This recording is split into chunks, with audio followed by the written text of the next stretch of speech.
Your passion for teaching and your genuine care for our God have left an indelible mark on us. Through your lessons, both in the classroom and in clinical settings, you have taught us not only the science of nursing, but also the art of compassion and resilience. You have pushed us to go beyond our limits, to think critically, and to face challenges head on. Whether it was mastering difficult procedures, studying composed under pressure, or learning the importance of empathy in patient care, you are always there to guide us. Your encouragement gave us the confidence to believe in ourselves, even during times without our abilities.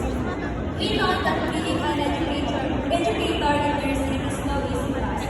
Yes, despite the challenges, you showed us every day with dedication and patience, always willing to share your knowledge and experiences.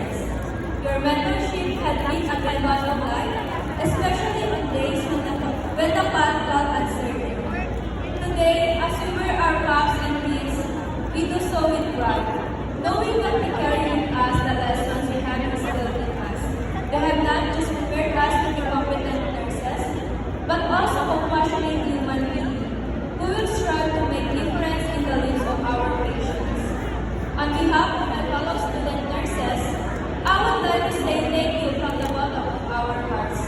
We are forever grateful for the role you have played in our lives and for the skills and knowledge and guidance you have shown in us. As we take this next in our journey, we promise to honor the legacy of excellence and care that you have passed on us.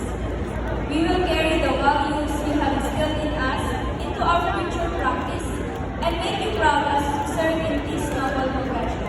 Thank you for believing us, for challenging us, and inspiring us. You are the foundation of our success. And we are